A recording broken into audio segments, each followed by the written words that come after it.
અનિલભાઈ શરૂ કરો.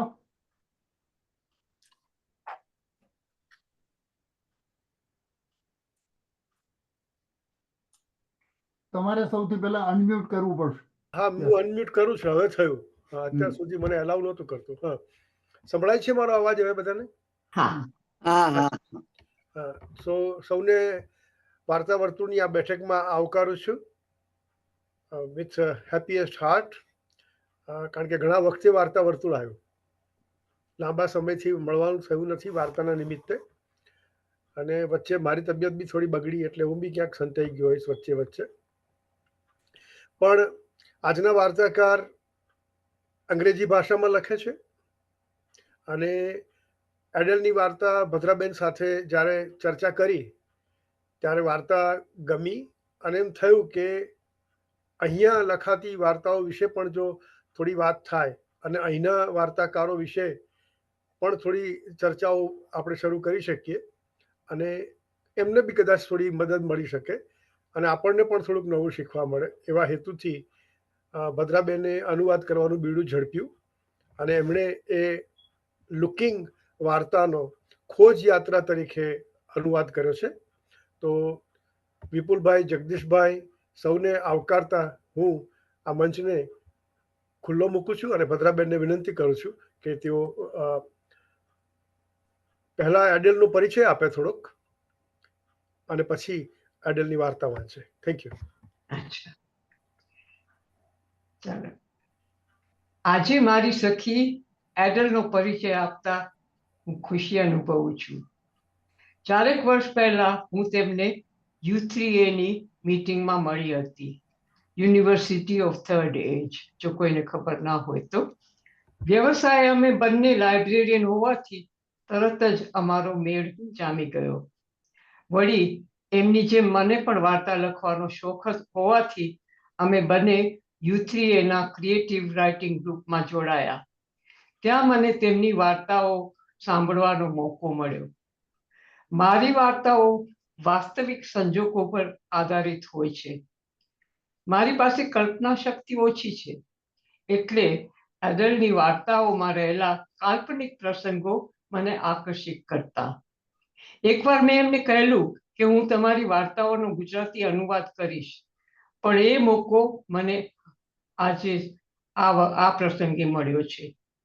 હું એમ નહીં કહું કે આ એમની મને ગમતી વાર્તા છે. એમણે મને 2 વાર્તાઓ મોકલી હતી, એમાંની એક મેં પસંદ કરી અને જેની ચર્ચા આપણે અનિલભાઈએ કહ્યું એ રીતે અમે બંને કબૂલ કર્યું કે હા, એ લેવા જેવી વાર્તા છે.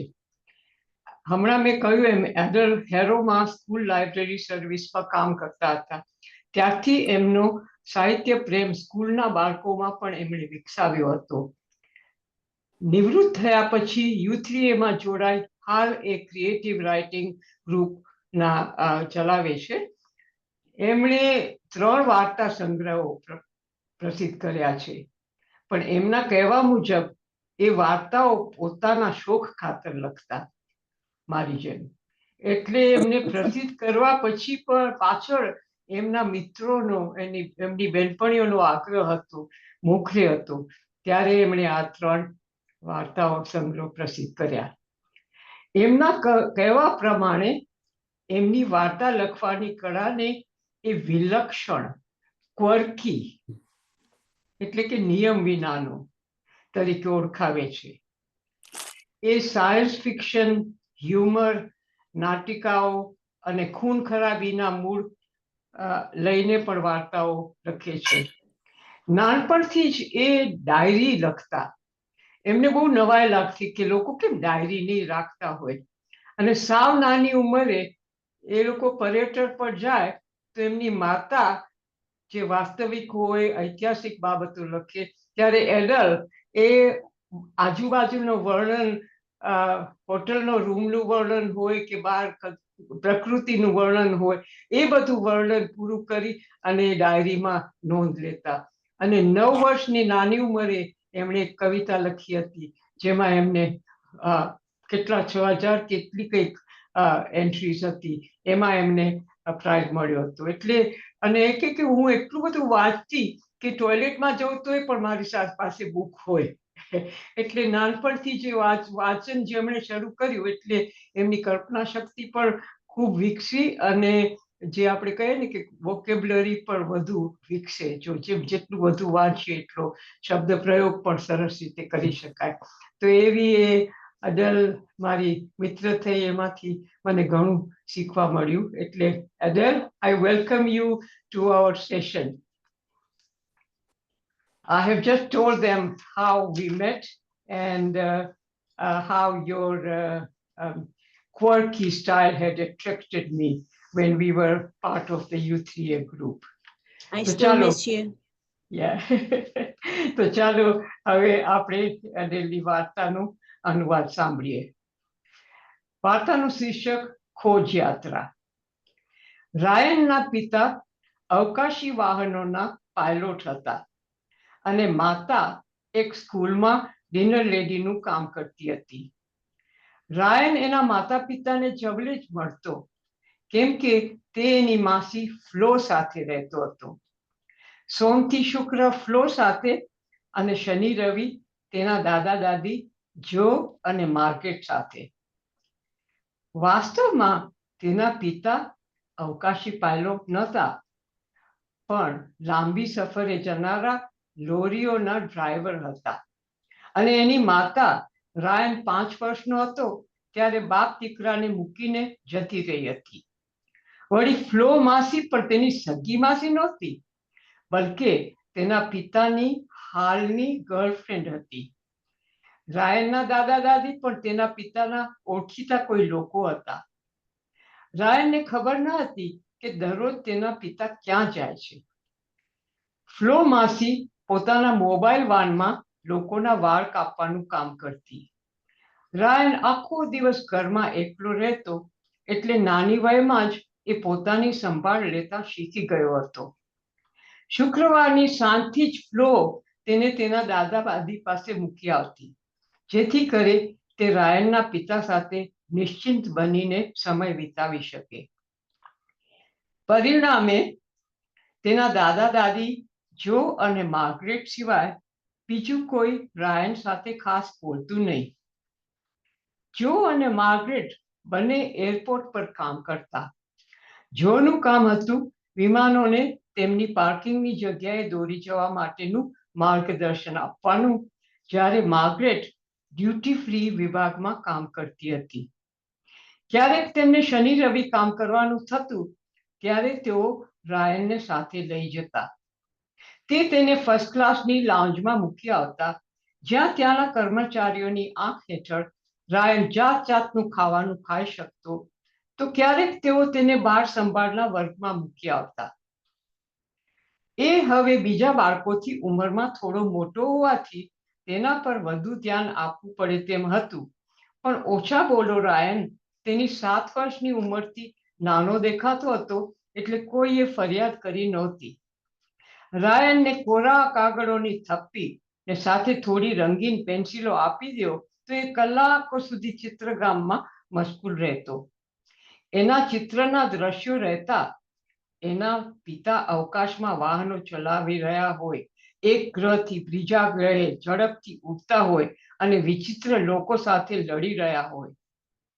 એ કદી પણ પોતાની માતાનું ચિત્ર દોરતો નહીં, કેમ કે એને માતાનો ચહેરો યાદ સુધા નહોતો.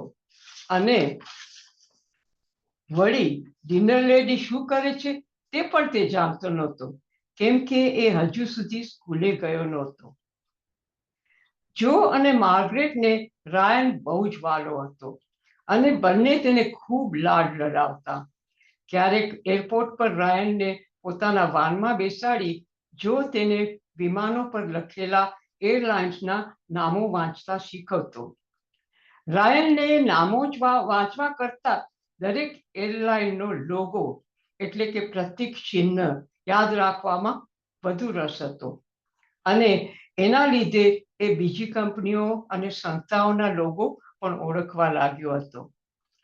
એક શુક્રવારે ફ્લો તેને દાદા દાદીને ત્યાં મૂકવા આવી, પણ કોઈ બારણું ખોલે ને રાયન ઘરમાં પ્રવેશે તેની વાટ જોયા વિના એ જતી રહી. રાયને 2-3 વાર ડોરબેલ મારી, પણ કોઈએ બારણું ખોલ્યું નહીં.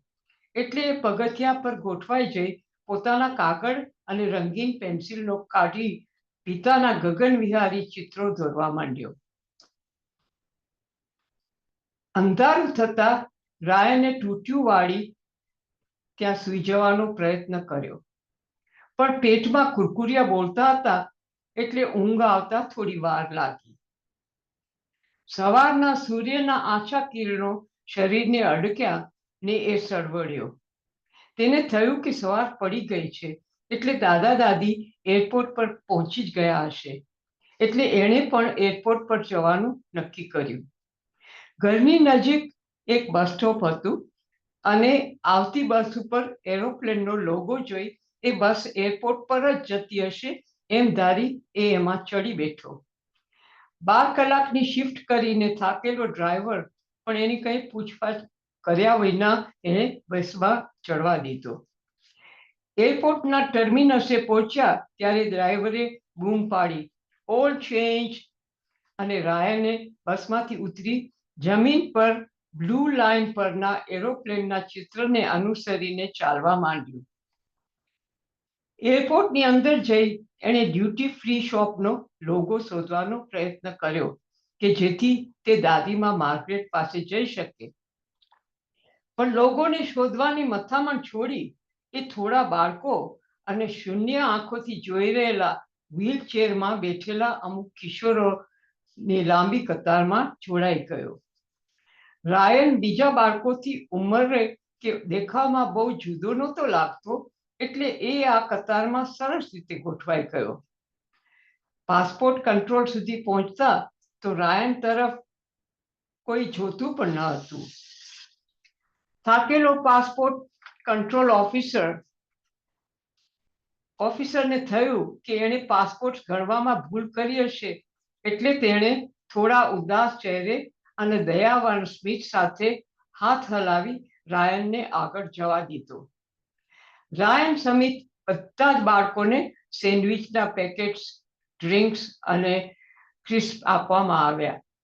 રાયને નક્કી કર્યું કે અહીં તો હજુ વધુ ખાવાનું મળી શકે તેમ છે અને વળી દાદા દાદી ક્યાંય દેખાતા નથી, તો બહેતર છે કે એ બાળકોથી છૂટો ન પડે. બધા એક પ્લેનમાં ચડ્યા અને રાયનને પણ એક સીટ આપવામાં આવી. કેબિનના કર્મચારીએ સીટ બેલ્ટ બાંધવામાં તેને મદદ પણ કરી. એ લોકો ફ્રાન્સ જઈ રહ્યા હતા. એરપોર્ટથી કોચમાં લુડ્સ નામના શહેરે જવાના હતા. એક દુબળો, પાતળો, ફિક્કો લાગતો, શૂન્ય નજરવાળો અને ઓછા બોલો રાયન ભાગ્યે જ કોઈનું ધ્યાન દોરી શકે તેમ હતો. કેબિનના કર્મચારીઓ બધા બાળકોને આનંદિત રાખવા બહુ પ્રયત્નશીલ હતા. રાયને કર્મચારીઓના ચિત્રો દોર્યા અને બદલામાં તેને નવી રંગીન પેન્સિલોનો સેટ, કોરા કાગળોની થપ્પી અને એરલાઇન કંપનીનો યુનિફોર્મ પહેરેલો એક ટેડીબેર પણ અપાયો. રાયને તરત જ ટેડીબેરનું તેના દાદા જોનું નામ આપી દીધું. પ્લેન જમીન પર ઉતર્યું કે બધાની સાથે રાયન પણ કોચમાં પાસપોર્ટ કંટ્રોલમાંથી પસાર થઈ સામાન લેવાના પાટા પાસે પહોંચ્યો. તેની પાસે તો કોઈ સામાન નહોતો, એટલે ટોયલેટ પર પુરુષનો લોગો જોઈ એ પેશાબ કરવા અંદર ગયો. પણ જ્યારે તે બહાર આવ્યો ત્યારે બધા બાળકો જતા રહ્યા હતા અને ત્યાં નવા પેસેન્જરોની અવર જવર શરૂ થઈ ગઈ હતી. બધાથી છૂટો પડી ખોવાયેલો રાયન હવે કોઈ મૈત્રી ભાવવાળી પ્રૌઢ વ્યક્તિને શોધવા આમ તેમ જોતો રહ્યો. થોડે દૂર તેને તેના દાદા જો જેવો લાગતો એક પુરુષ ખાલી પડેલી ટ્રોલીઓને ભેગી કરતા દેખાયો. રાયન તેની પાસે ગયો અને ધીરેથી પોતાના નાના હાથથી તેના નવા દાદાના મોટા અને થોડા બરછટ હાથને પકડી લીધો.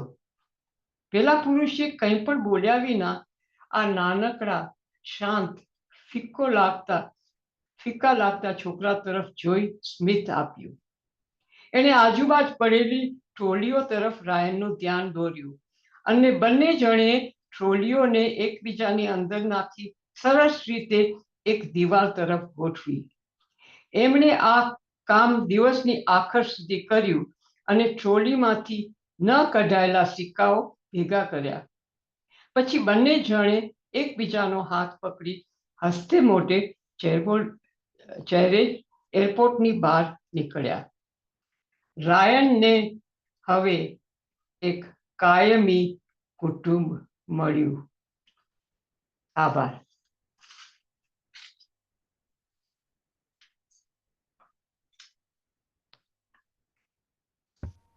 ખૂબ ખૂબ આ આભાર વાર્તામાં મીરાબેન. મેં કહ્યું ને એમ બે વસ્તુ મારી વાસ્તવિકતા પ્રમાણે મેં એડલને પૂછ્યું. મેં કહ્યું કે આ તો 7 વર્ષનો થઈ ગયો હતો અને બ્રિટનના રૂલ પ્રમાણે તો એને સ્કૂલમાં જવું જોઈતું હતું, તો કેમ સ્કૂલમાં નહોતો ગયો? મને કે this is fiction. It's anything can happen in fiction, and that is her quirkiness. It doesn't matter whether Ryan was of school-going age and her parents were, or his father was breaking law. That didn't come into her calculation. And also, I said કે એને મૂકવા ગઈ પેલી flow, ત્યારે એના દાદા દાદી એને કહ્યું નહોતું કે we won't be home again. Adele did not want to know that. It's her quirkiness which applied here. So, okay, let's open it now to the audience. Okay, Anilbhai, તમે શું કહેતા હતા? ખાસ તો આપનો ખૂબ ખૂબ આભાર કે એક વાર્તા સરસ તમે સંભળાવી. અને આપણી પાસે સુજ્ઞજનો આટલા બધા છે તો એ લોકોને કેવી લાગી આ વાર્તા એ વિશે જાણવામાં રસ છે. ખાસ કરીને જ્યારે વાર્તા વંચાતી હતી ત્યારે કુસુમબેનના મોંના પલટાતા ભાવ હું જોતો હતો, એમનું હલતું માથું અને અને અને સંમતિ સૂચક ઇશારાઓ, એ જોઈને એમ થાય છે કે હું એમને કહું કે તમે શરૂ કરો. બીજું એ પણ હું કહી દઉં કે તમને એડલને કોઈ પ્રશ્ન પૂછવા હોય તો એ પણ પૂછી શકો છો, ગુજરાતીમાં કે અંગ્રેજીમાં. ગુજરાતીમાં હશે તો યા. Really, I અચ્છા, don't. કુસુમબેન. કુસુમબેન બોલો.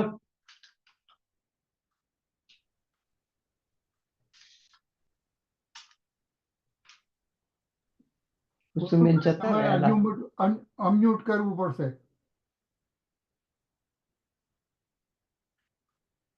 કુસુમબેન અનમ્યુટ કરો.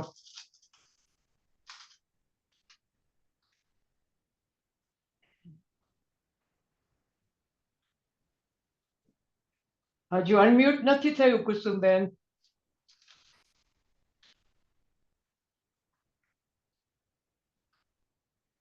અચ્છા, કુસુમબેનની વાટ જોઈ છે ત્યાં સુધી કોઈ બીજાને કહેવું છે?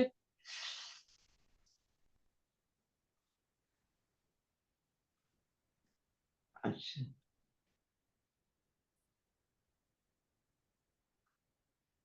ધવલ.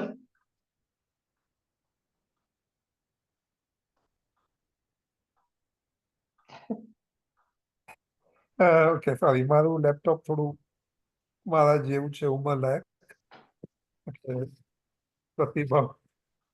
પ્રતિસાદ આપવામાં, પ્રતિભાવ આપવામાં થોડું મોડું કરે છે. સંભળાય છે બરાબર? હા. ના, વાર્તા ખરેખર સરસ છે, સાદી અને સરળ. એક નાના બાળકના દ્રષ્ટિકોણથી લખેલી વાર્તા. વર્ણન અને એ જે તમે શરૂઆતમાં કહ્યું કે મૂળ લેખિકાને નાનપણથી જ આસપાસના વાતાવરણની નોંધ લેવાની ને જે આદત હતી, અહીંયા પણ સ્પષ્ટપણે ઝળકે છે કે એરપોર્ટ પર જઈએ, એરપોર્ટથી ડ્યુટી ફ્રી કેવી રીતે શોધવું, એના લોગોની શોધ, પુરુષના ચિહ્નવાળા એની અંદર જઈને પેશાબ કરીને આવ્યો વગેરે. આ એકદમ બારીકાઈથી કરેલું ઓબ્ઝર્વેશન એમણે એમની વાર્તાઓમાં પણ વણી લીધું છે, એ અહીંયા દેખાય છે. Dhavalbhai, can you say that in English so that Adele can understand? Okay. Yeah, so what I was trying to say is that what Badraben initially mentioned about the author, Adele, that you had a habit of kind of hobby, habit, whatever you want to call it, to note, like maintain a diary of the events and the atmosphere, etc., which you observe around you.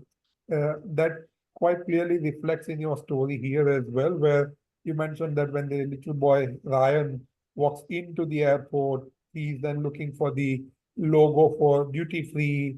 He goes to men's by following the men's sign and comes out of it, etc. So that's really like those are the minor points, but when you are reading the story, they kind of pops up that how observant the author is and how observant the author, like how nicely these things are interwoven in the story. He's saying how that little child, like as you were when you were growing up, Adele, you had that ability to notice. Even this little child is able to notice all these small details.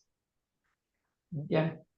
And what else, Dhaval? You were going to say something more? Yeah, so that's about the story, etc. One thing about બધાને ટ્રાન્સલેશનમાં મને એક વસ્તુ ત્યાં લાગી જે તમે કીધું કે સેન્ડવિચના પેકેટ્સ Yeah. અને ડ્રિંક્સ Yeah. સેન્ડવિચના પેકેટ્સ આપણે ગુજરાતીમાં શબ્દો અંગ્રેજી લઈએ પણ વ્યાકરણ તો ગુજરાતીનું ના મુખ્ય તો સેન્ડવિચના પેકેટો ના થવું જોઈતું હતું અને ડ્રિંક્સનું ડ્રિંકો ના કરીએ કાં તો ડ્રિંક્સ ચાલે કે પણ સેન્ડવિચના પેકેટ્સ મને ત્યાં તમારી પાસે જરા કાં તો એ કોઈ ગુડ સુચિતાથી લીધું છે કે પછી ક્યાંક ખૂચ્યું. સાચી વાત છે. અને ડ્રિંકને બદલે ઠંડા પીણા કે ઠંડુ પીણું કે એ પણ વાપરી શકાય. સેન્ડવિચના બહુ ઓપ્શન નથી આપણી પાસે. સેન્ડવિચ રહે પણ સેન્ડવિચના પેકેટ્સ મને જો પેકેટો આર્ટિસ્ટો એ બધું મને વિચિત્ર લાગે કે પણ ભાષાની દ્રષ્ટિએ પેકેટો જ ના હોવું જોઈએ. કદાચ. અચ્છા. આપી એમ પણ કરી શકો એટલે આખું ઉડી જાય બધું બાકીનું બધું ગ્રામર. હા, પણ એ પછીની વાત છે. પણ સૂચન સારું છે ધવલભાઈનું.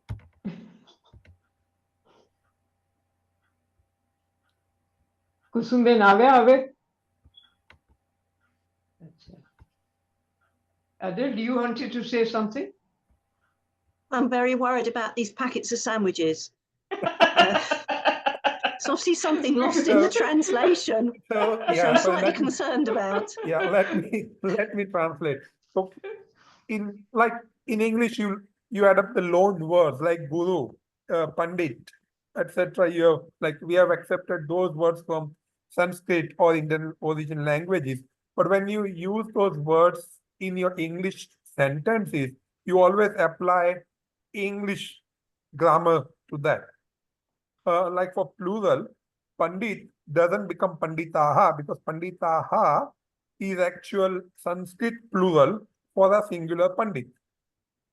But when you write it in English, you write Pandits and not Panditaha.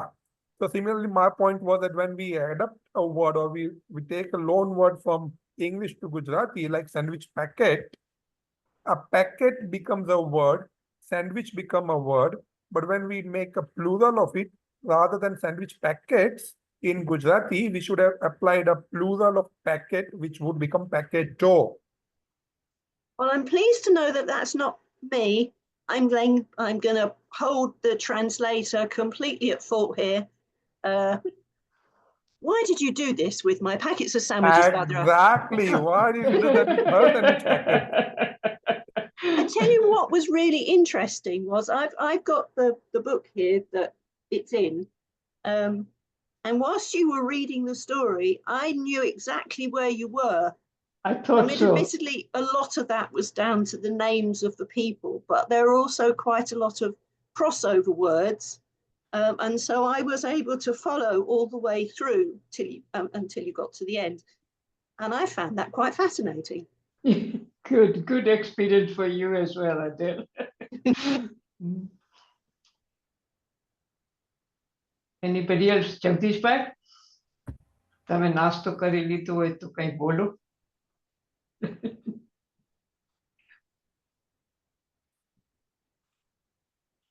Unmute. Or he's still eating.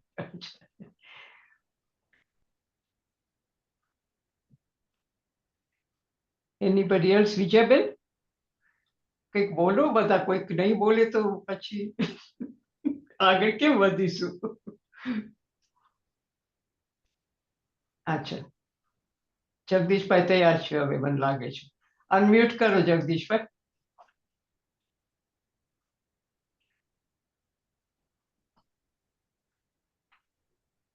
અચ્છા, હવે થયું, બોલો હવે. સૌથી પહેલા તો અનુવાદ બહુ જ સરસ થયો છે થેન્ક યુ.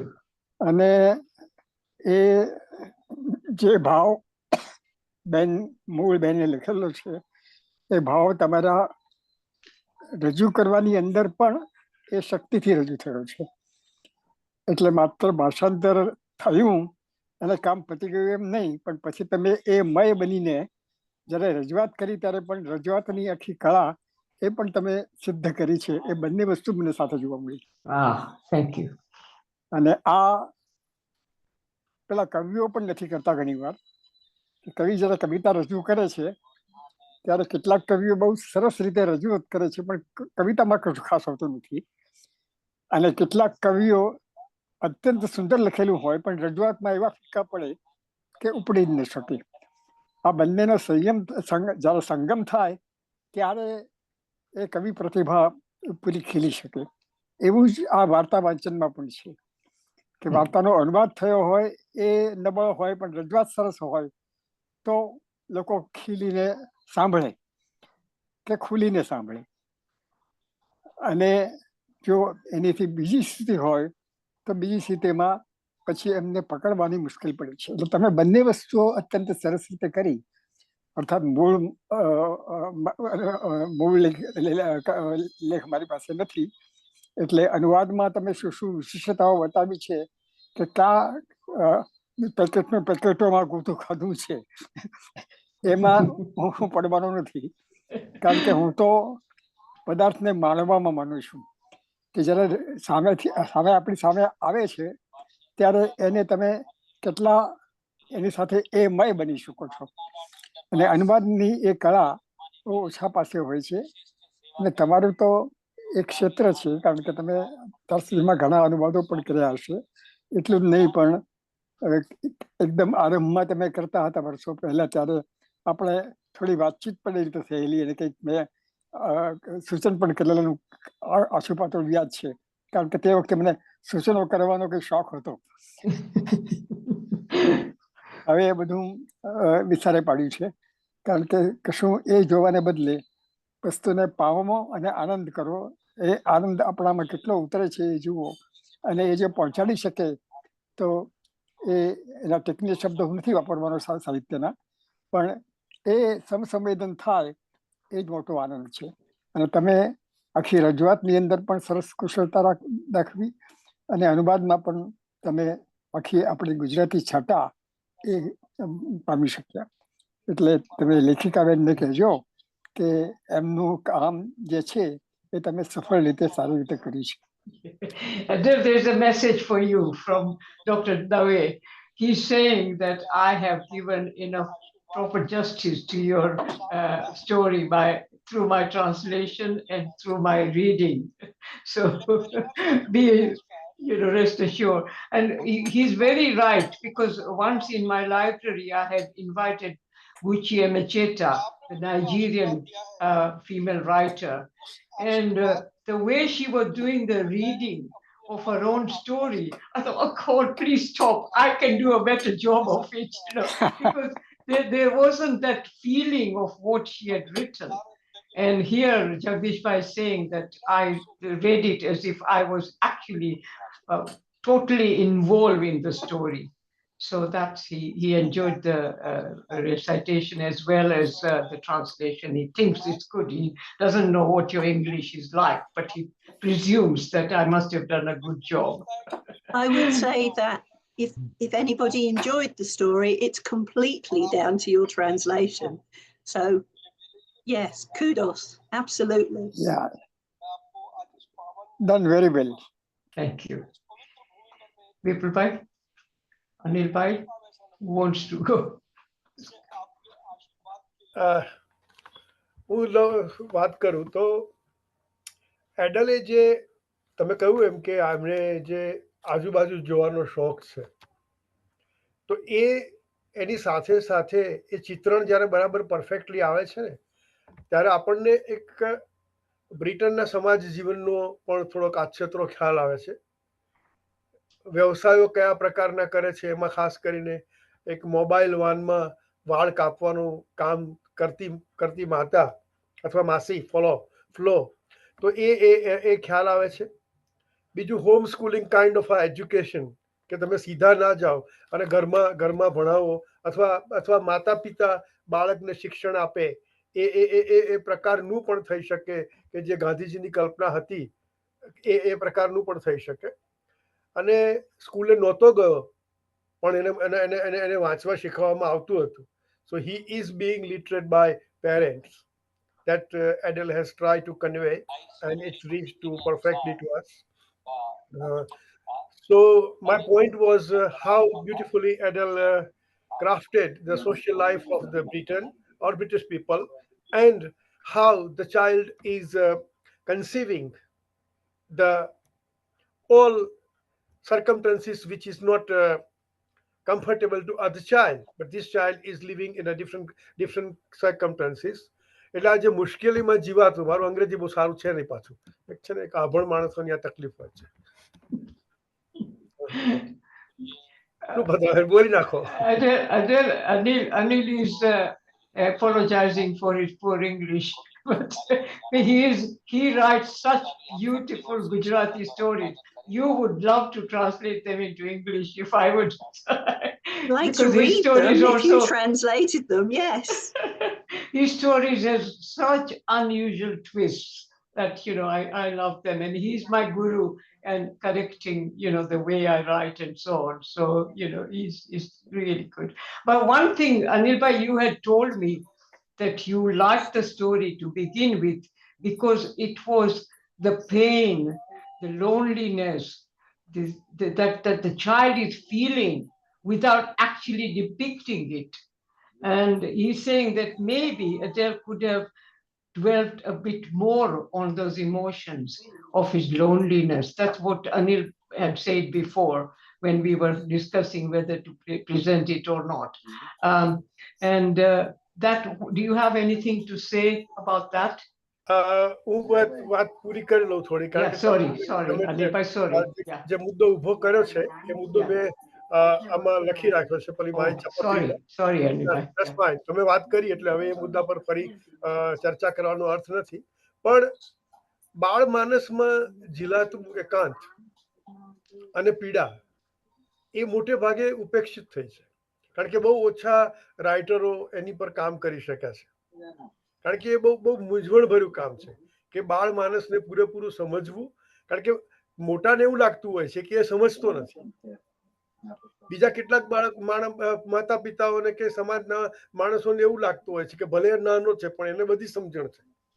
એટલે જે આપણો આંતરિક વિતંડાવાદ છે, ઇનસાઇડ આપણી અંદર જે કઈ છે ભ્રમણાઓ, કે એ કેટલું સમજે છે અથવા એનામાં કેટલી સમજણ છે, એની આપણી જે સમજણ છે એમાં રહેલી અપરિપક્વતા કે વધુ પડતી પરિપક્વતા, એના કારણે એના ચરિત્ર ચિત્રણમાં કે એના આલેખનમાં લેખન નબળું પડે છે.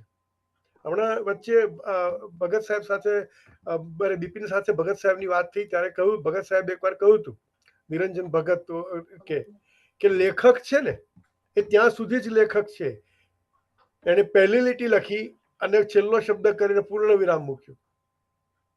પછી એ સામાન્ય માણસ છે, પણ એ સામાન્ય માણસ છે ત્યારે એ જે કંઈ જુએ છે, એ જે કંઈ સમજે છે, જે કંઈ અનુભવે છે, એ જ્યારે એ પેન હાથમાં ઉપાડે છે અને લેખક બને છે ત્યારે એક નવા અવતારે રજૂ કરે છે. તો આ નવા અવતારમાં પેલું એકાંત એ જોઈએ એટલું ગુજરાતી ભાષામાં આવ્યું નથી. જેમ કાફકા લખી શકે છે કે બીજા રાઇટરોએ લખ્યું છે, આલ્બર કામુએ જે પ્રયત્ન કર્યો છે એવું ગુજરાતીમાં ખાસ જોવા મળ્યું નથી. એનીવે, સો એમનો આભાર એડેલનો કે થોડો ઘણો પ્રયત્ન એમણે કર્યો એ કરવા માટે. અને જે કન્સર્ન હતી એડલ માટેની કે ફેન્ટસી, તમે શરૂઆતમાં કહ્યું કે ભાઈ વાર્તામાં બધું ચાલે, પ્રભુ હેનરી એવું કહે છે કે જો બંદૂક દેખાય છે અને જો બંદૂક ફૂટતી નથી તો બંદૂક શું કરવા આવે? એટલે આ બધું લાંબા સમયથી ચાલતી ચર્ચા છે, એટલે આપણે એમાં નહીં જઈએ. પણ ફેન્ટસી અને રિયાલિટી વચ્ચેના ડિફરન્સમાં, એટલે જ્યારે વાસ્તવ અને પરાવાસ્તવ એવું બી છે પાછું. એટલે એડલને મતે જે પરાવાસ્તવ છે, એટલે ફેન્ટસીથી સહેજ વેગળું એવું પરાવાસ્તવ એમણે નિરૂપણ કરવાનો પ્રયત્ન કર્યો છે, અને આપણે એમના પરિકલ્પનાઓને એમ જ રહેવા દઈએ. પણ પ્રવાસી બાળકો વ્હીલચેરમાં હતા, વ્હીલચેરમાં શૂન્ય દ્રષ્ટિથી જોતા બાળકો હતા, એ આજે કયા કયા પ્રકારની સગવડો મળે છે પ્લેનની અંદર, એને સાચવવામાં આવે છે, એ જાણે અજાણે એમણે આ બધી સવલતો, સમાજ જીવન, એ બધું જે એમણે અંદર મૂક્યું છે ને, એન્ડ ધેટ એ બહુ વેરી નાઇસલી ક્રાફ્ટેડ છે, અને એના માટે હું એમને અભિનંદન આપું છું. So it's a good story anyway. Thank you. Anil was saying about, the simple things that you have described, children in the wheelchair, looking blankly, with almost dead eyes, and he was saying that these are the little things that you have actually predicted in your story, which give non-English readers an idea about the kind of facilities provided in Britain for, children in wheelchair. I'm not sure I'd ever really quite thought that far, but it's Yeah, well, I mean, interesting that's to what see. he's Yeah. Once Interesting to see what can come out of it. Yeah. The thing is, what he's saying that the moment the writer starts writing till the end of the story, he's a writer. But once he stops writing, he becomes an ordinary person. And that ordinary person, what he sees around him, what he experiences, what he learns, that is then put into the time he becomes the writer. And Anil is saying that you have done a very good job of it through your own observation and through your own experiences of life. And he says it's very difficult for many writers to actually depict the mental status of children who are suffering loneliness or who are almost rejected by society or parents or family, which you have managed to portray by making this boy happy-go-lucky. And yet, throughout, we feel his pain. Yes, I think because Ryan is quite unaware of his circumstances, and because to him this is his normal, he approaches it with a fair degree of optimism and joy, and doesn't feel hard done by or sad or rejected, because this is his life. He doesn't know any different. Yeah. There you are, yes. But that's the satire and the black humor comes in other way, કે બીજાની છે જે એને માટે જે સહજ છે એ પેલા સમજણવાળા માટે તકલીફવાળું છે, તકલીફ આ છે.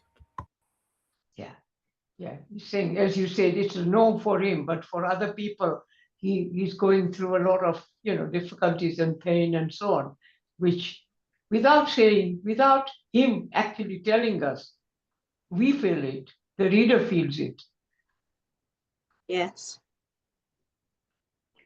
You see, this is what I was telling Adele when we went to U3, a creative writing group.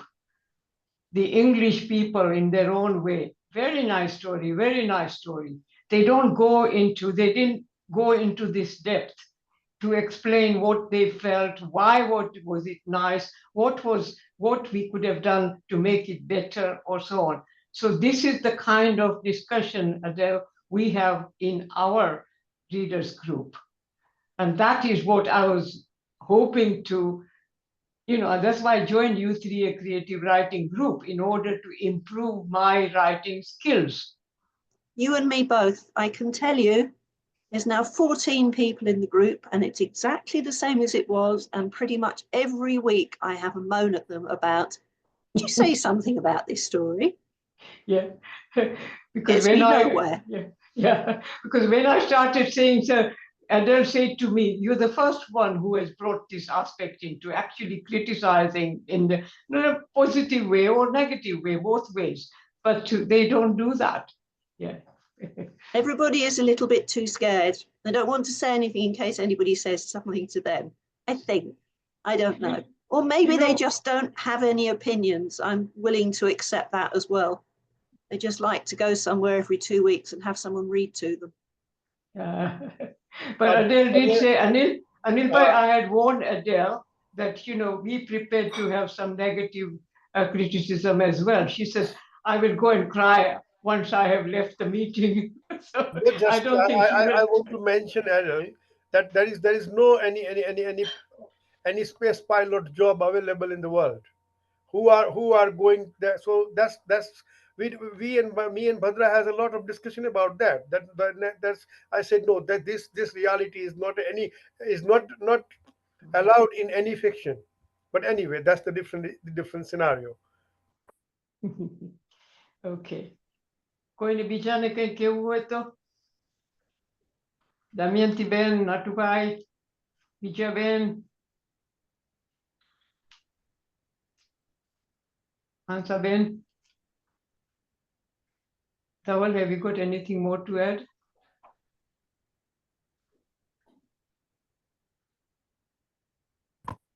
Pretty much. વિપુલભાઈ ને કહીશું. હા. માં કહું છું. No, I was just saying that I don't have anything else to add. I kind of said what I wanted to, and then I agreed completely with what Anil Bhai was saying, that the things depicted in the story so nicely, so meticulously, that we all can relate to that. Yes, the only thing I found is the story went very, very smoothly, like without any ups and downs. I won't say it was boring, but it was less exciting than what I would have expected the story to be. Like that we usually, like when you read something just on its own, a small piece of work, you expect some, like I personally expect some twists and turns or some ups and downs or A spark.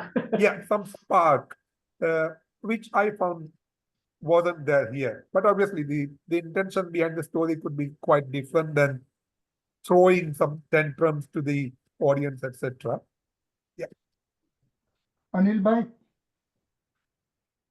અનિલભાઈ કુંજ અહીંયા છે. કુંજને એ વાર્તા સાંભળ્યા પછી પ્રતિભાવ આપો છો. બિલકુલ Oh, good. ચોક્કસ. ચોક્કસ. Where is she? અચ્છા કુંજબેન બોલો. Raven, Hi. hello. Hello, Adele. Welcome to this small group. Thank you. Usually, after I think nearly 2 years, I've been on this particular platform. I've been away for quite a long time. But first of all, Adele, welcome you to this group. I think this is for the first time that an English author's story is translated and it's been read in Gujarati by Bhadravan, of course. So welcome, thank you. And if I'm not mistaken, Adele, I think today is World Internet Women's Day or something. I could be wrong. So another reason why I welcome you personally, because exactly about 8 years ago, I resigned or I retired from the Department of Work and Pension. So I remember this day very well. Well done. I'm not going to go into the detail about your story. Usually people, as you say, they don't say anything because they do not have a power or a reason or vocabulary to express what they like or what they did not like. It doesn't mean that they liked or did not like or whatever, but they enjoy that outing, a space away from their house to be with other people. So they might be able to explain in their own language, I don't know, but that is the way it is. And thank you very much, Bhadraben. And again, Ladle, thank you very much for giving Bhadraben the story of your looking to be translated into Gujarati and shared with all of us. Well done. Thank Pleasure. you. Thank you Thank very you. much.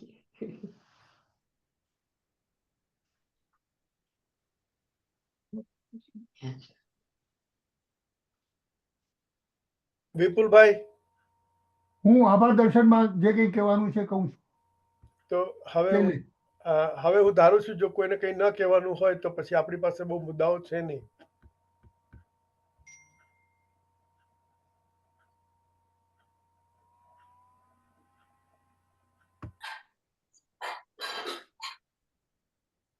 Kusumben તમે કઈ બોલવાના હતા, બોલો ને.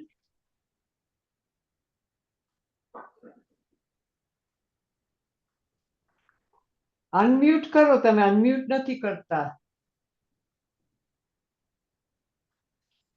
નથી સંભળાતું, unmute કરો.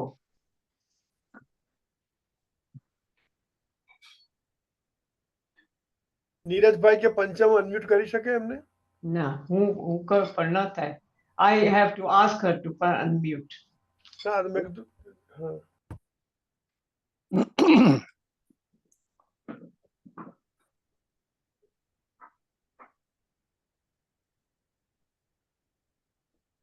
અચ્છા, નથી કરી શકતા. he just has asked her to unmute.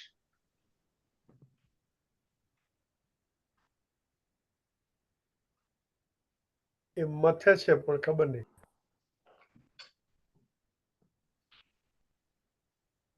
Anyway, doesn't matter. Falguni બેન હા બોલો કેમ કઈ. છો? આનંદ આ થયો. હું હમણાં જોઈન થઈ એટલે મારું બધું થોડુંક લેટ થઈ ગયું આજે. અચ્છા,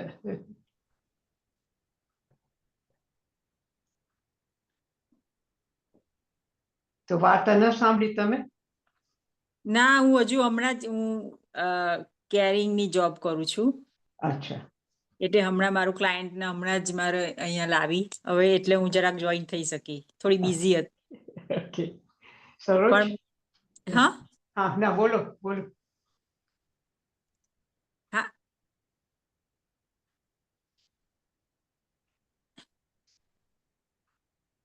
ઓકે. બદ્રાબેન હું પણ હા. હમણાં જોઈન થઈ છું, ભૂલાઈ ગયું તમારો Oh, time. so you So I missed the just missed story. it. Yeah. Yeah, Sorry, yeah. sorry, so sorry.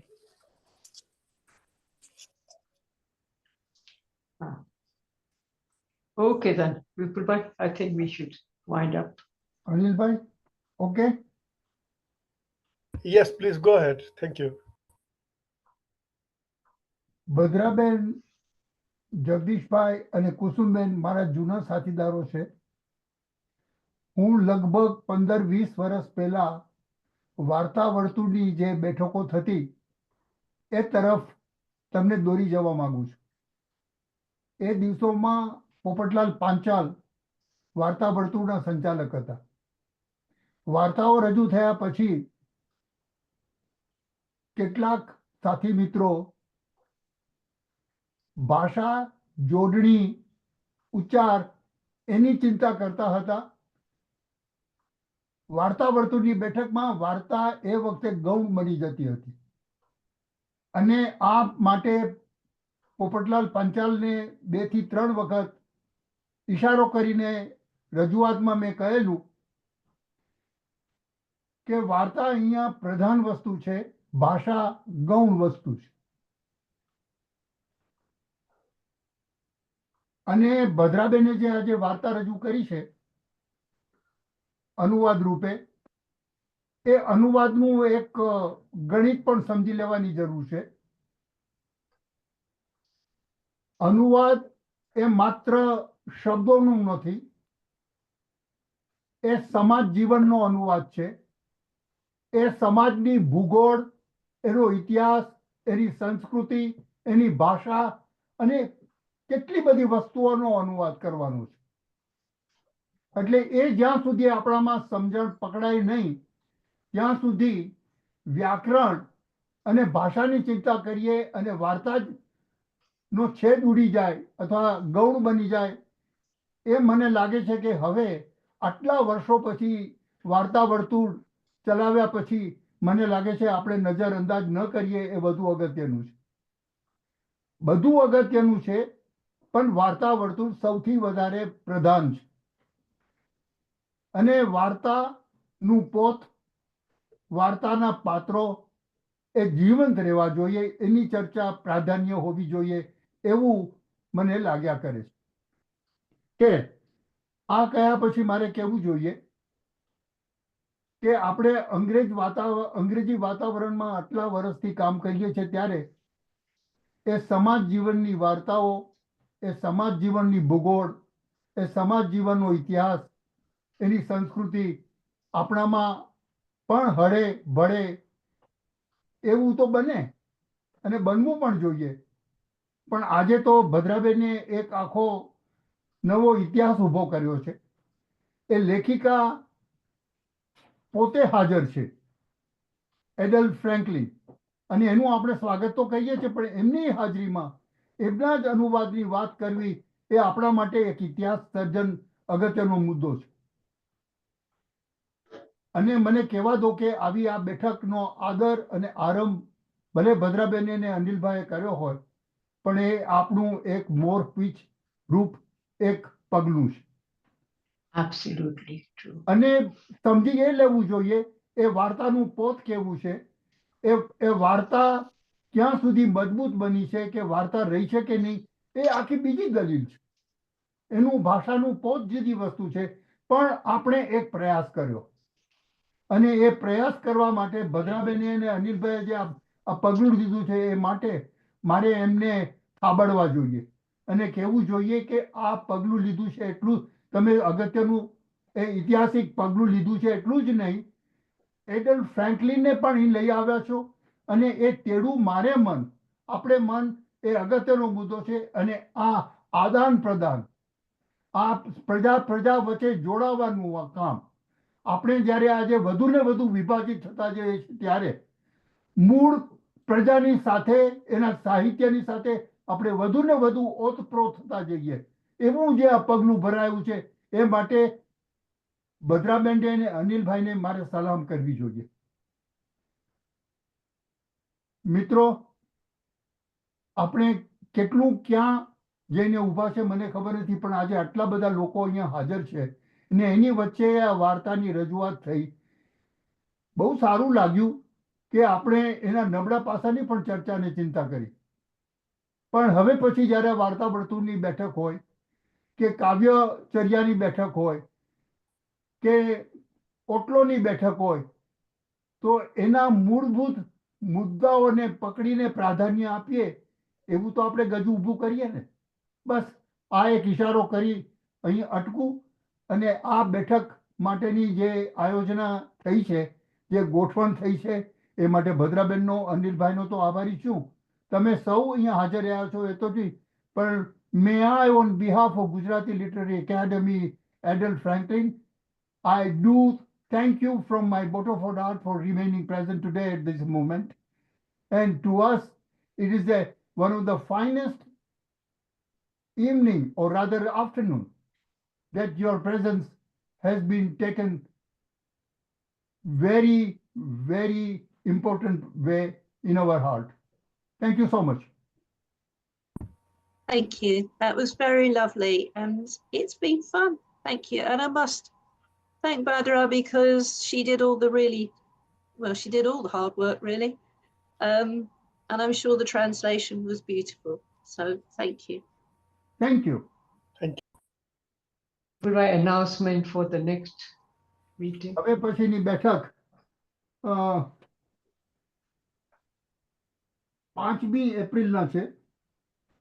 Purushottam Upadhyay હમણાં પાછા થયા તો એમનું સ્મરણ અને ગુજરાતી સુગમ સંગીતનું આજનું પોત અને આવતીકાલ કેવી મજબૂત હશે એના વિશેની રજૂઆત નંદિની ત્રિવેદી કરશે. તો એ કાર્યક્રમ બપોરે 2 વાગે છે. આમંત્રણો નીકળી ગયા છે. ફરીવાર આમંત્રણ પણ જશે. પણ તમને યાદ દેવડાવું, હવે પછીની બેઠક અને 5મી એપ્રિલ બપોરે 2 વાગે પુરુષોત્તમ ઉપાધ્યાયને અંજલિ, ગુજરાતી સુગમ સંગીતની વાત અને એના ગીતો પર. તો આપણે ફરીવાર 5મી એપ્રિલના મળીએ છીએ. પધારો, આવજો. આવજો.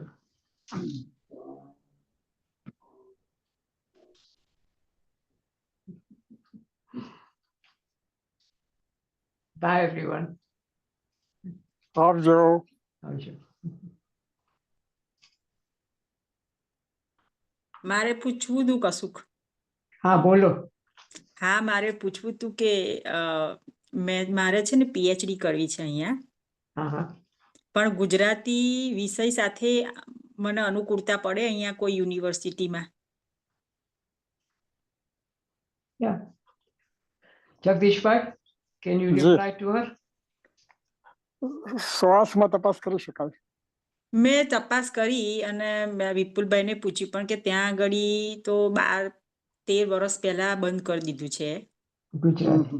પણ હવે મારે પીએચડી આગળ ગુજરાતી વિષય સાથે કરવી હોય તો મારે ઇન્ડિયા સિવાય બીજી કોઈ જગ્યા શોધતી હતી અહીંયા, કારણ કે મારે ઇન્ડિયા હોય તો મારે વારે વારે જવું પડે ઇન્ડિયા એક્ઝામ આપવા ને બધું. હવે મેં કહું અહીંયા કંઈક મને અનુકૂળતા એવી મળે તો મને ઈઝી પડે એમ. ઓપન યુનિવર્સિટીમાં કઈ છે programs? Open university Yeah. Open યુનિવર્સિટીમાં પીએચડી નથી નથી. મારા ખ્યાલ પ્રમાણે. MS સુધી કરી શકાય છે, માસ્ટર્સ ડિગ્રી લઈ શકાય છે જુદા જુદા ક્ષેત્રમાં, પણ પીએચડી માટેની વ્યવસ્થા થઈ હોય ને એમાં ભાષા માટે થઈ હોય એ હજી મારી જાણમાં આવ્યું નથી. અને મને પૂછાણ પણ આવે છે ભારતથી જ લોકોને અહીંથી ડિગ્રી જોઈએ છે. એવા મિત્રોને પણ આવે છે પૂછાણ કે જગદીશભાઈ તમે ત્યાં છો તો કંઈક એવું ગોઠવી આપો કે હું ત્યાંનું પીએચડી થાઉં. એટલે ભાઈ એવી ઈચ્છા સારી છે, અપેક્ષા કરી શકાય, પણ એવું તો ત્યારે ઇન્ટર યુનિવર્સિટી યુનિયન તરફથી કામ ચાલે અથવા તો 2 રાષ્ટ્ર વચ્ચે આવી કોઈ સમજૂતી થાય તો જ બની શકે. અને કોઈ વાર એવું બની જાય છે કે બર્મિંગહામ યુનિવર્સિટી હોય અને એ પોતે ભારતની કોઈ યુનિવર્સિટી સાથે જોડાઈ અને અમુક કામ કરે અને એ રીતે એ અરસપરસ આદાન પ્રદાન થાય છે, એવા દાખલાઓ મળ્યા છે. ઓકે, તો મારે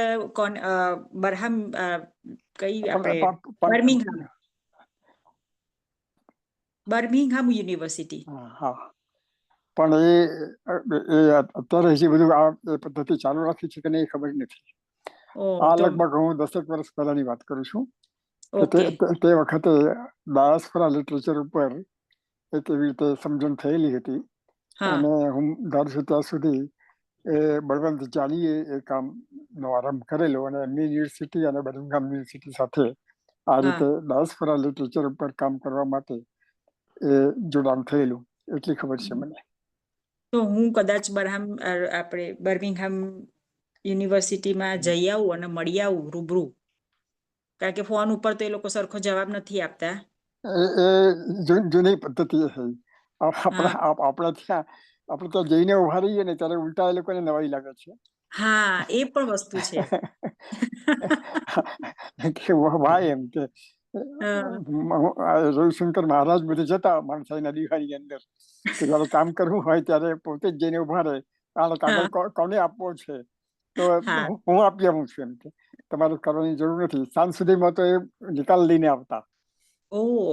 જો મેં ઓક્સફર્ડ યુનિવર્સિટીમાં વાંચ્યું હતું કે ત્યાં આગળ એવી ફેસિલિટી કરી આપે છે. પછી બર્મિંગહામમાં અને પછી કેમ્બ્રિજમાં પણ એક એવો પ્રોગ્રામ એ લોકો રાખે છે, પણ તમે કીધું એમ કે હવે અત્યારે એ લોકો કરતા હશે કે નહીં એ ખબર નથી, કારણ કે માગણી થતી નથી. એમાં ખાસ કરીને જેને આપણે વિનિયન વિભાગ કહીએ, આર્ટ્સ સેક્શન કહીએ, એની અંદર તો ભાષા અને એમાં પછી ગુજરાતી ભાષા એના ઉપર કોને કેટલો કેવી રીતનો રસ હોય એ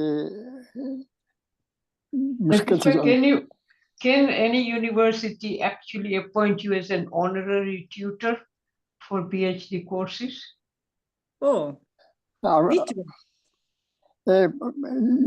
શરૂઆતમાં યોગેશભાઈ પટેલ આપણા મિત્ર, એમણે પણ પ્રયત્ન કરેલો તે વખતે. અને તે વખતે હું સૌરાષ્ટ્રમાં કામ કરતો ગુજરાતી ભણાવવાનું. એટલે જ મેં ફાલ્ગુને એટલે જ મેં એમને કહ્યું જવાબ. પણ મારે છે ને સાચું કહું, મારું એટલું મોટું સપનું છે પીએચડી, આઈધર અહીંયા કે આઈધર ઇન્ડિયા, પણ મારે કરવું જ છે પીએચડી. તો આપણે શોધી કાઢશું. તો મને પ્લીઝ તમે મને મદદ કરો.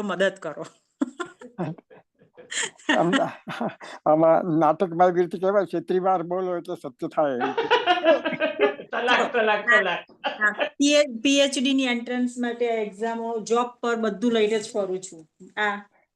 આ બધી ચોપડીઓ વાંચ વાંચ વાંચ વાંચ કરું છું, પણ મારે વાંચવું છે, મારે કરવું છે, પણ મારે એડમિશન ક્યાં જઈને લેવું? મારે માસ્ટર મેં કર્યું છે, 60% મારા આવ્યા છે. અને મને સંતરામ મંદિરમાંથી ગોલ્ડ મેડલ મળેલો જે વખતે મેં MA મારું ફિનિશ કર્યું 60%માં. પણ હવે સંજોગો વસાત અહીંયા આવવું પડ્યું આ દેશમાં, અને મારું આગળ નાના બાળકો, અત્યારે તો છોકરાઓ મોટા થઈ ગયા છે મારે, તો મારે કરવું છે PhD. શો વિષય તમે? ગુજરાતી. ના ના, તમે, હું એમ કહું છું કે શો વિષય રાખવો છે તમારે? કઈ વિષય વિચાર્યો છે? ના, હજી નથી વિચાર્યું. ઓકે. મારે કોઈ જોઈએ માણસ કે હું કોને પૂછું, કઈ જગ્યા? અને ઇન્ડિયામાં પૂછું છું તો અધરતાલ જવાબ આપે છે. એ તો બહુ સ્વાભાવિક થઈ ગયું છે હવે આવી જાતના જવાબ આપવા. એટલું થયું કે ઇટ ઇઝ તમે વે ઓફ ધ લાઈફ. પણ મને તો કેવા પ્રશ્નો પૂછે છે ખબર છે? હવે આ ઉંમરે ભણીને શું કરવું છે? My God. અને હું એમને કહું છું કે તમે ગુજરાત યુનિવર્સિટીમાં મારા તરફથી જરા જઈને પૂછ્યાઓ, મારે આગળ ભણવું છે તો કે છે અમે આ વીકે જઈશું, આવતા વીકે જઈશું. પછી ફોન કરું, એટલું બધું મને શરમ આવે છે. પણ ઇતિહાસ લખો નાનકડો. Do your PhD on that.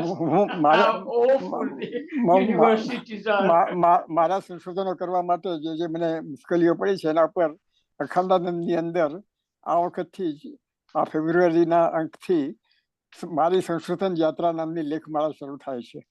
Okay. અને એ તમે જોજો તો તમને ખ્યાલ આવશે કે તમે જે મુશ્કેલી કહો છો પછી તમને લાગશે કે આ મુશ્કેલી કઈ નથી. ઓકે. પણ મને કોઈનો કોન્ટેક્ટ નંબર તમારો કોઈનો આપો તો હું મારે કોઈ વાર પૂછવું હોય તો કેવી રીતના પૂછી શકું? ફોન હોય તો કરી શકું તમને? Number લખાવશો please? ભદ્રાબેનનો, તમારો, બધાનો. આપું કે મારો નંબર લખાઈ દઉં તમને? મારો નંબર લખાવી દો ને, મારો નંબર હું આપું. મારો નંબર હું પોતે મને ફોન કરતો નથી હોતો એટલે મારો લખાઈ દઉં તમને? મારો તમારો લખી લઉં, પણ મારો કેમ મને યાદ નથી રહેતો? કારણ કે હું મને નથી ફોન કરતો એટલે. ઓકે ફાલ્ગુની. હા, 078 078 55 55 129 129 385. 385. 078 Where are you based? ક્યાં રહો છો તમે? વેમ્બલી. ઓહ, અચ્છા. અને મારો નંબર તમને આપું, એક મિનિટ. હા. મેં બોર્ડ રાખું છે એના પર લખી રાખતો હું છું એટલે મને જોઈ શકાય. 07393 07393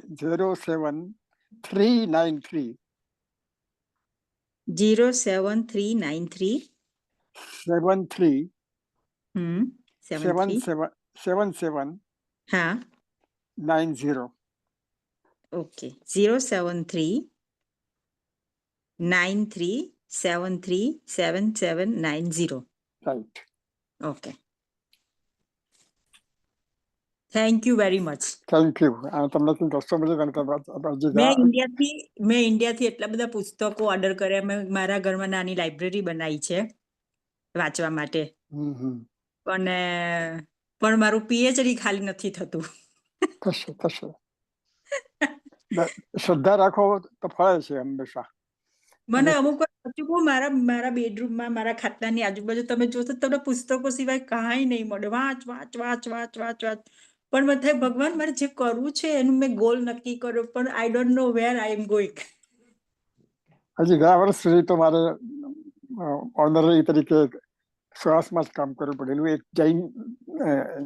જૈન સાહિત્ય ઉપર એક બેનને કામ કરવું હતું અને મને એમના માર્ગદર્શકે મારું નામ આપ્યું હતું કે તમે ગુજરાતી અંદર તમે એમને મદદ કરજો. એટલે કર્યું અને લગભગ એમણે પૂરું પણ કર્યું છે કામ.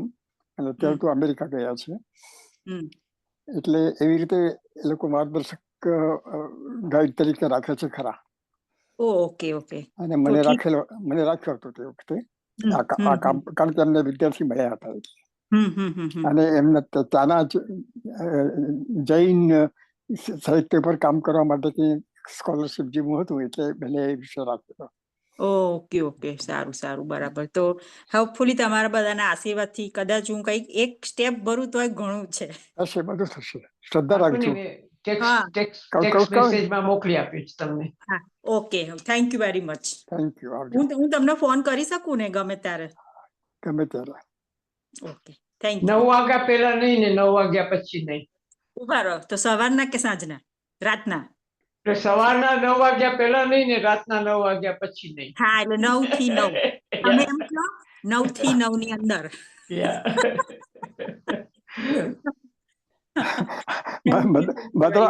ભદ્રાબેન એ ઉકેલ સરસ કાઢી શકે છે, કારણ કે એમને એની લાઈફ સ્ટાઈલ ખબર છે બધાને કે સવારે 9 પહેલા કરો તો માણસ તૈયાર ન હોય, 9 પછી કરો તો જગદીશભાઈ, that's not the problem. આ છે ને પતિદેવની પસંદગી છે. જે હવે કુસુમબેનને ફોન કરવો હોય તો હું 8 વાગે બી કરી શકું ને હું 10 વાગે બી કરી શકું. The women who are living on their own, they can have phone calls anytime. તો મારાથી તમને ના થાય 9 વાગ્યા પછી, એમ ટૂંકમાં. હું તમને કરી શકું, તમે એકલા છો એટલે ગમે ત્યારે. Anyway, ચાલો હવે. Yeah. Okay, Falguni. Good note. Okay, bye. Bye.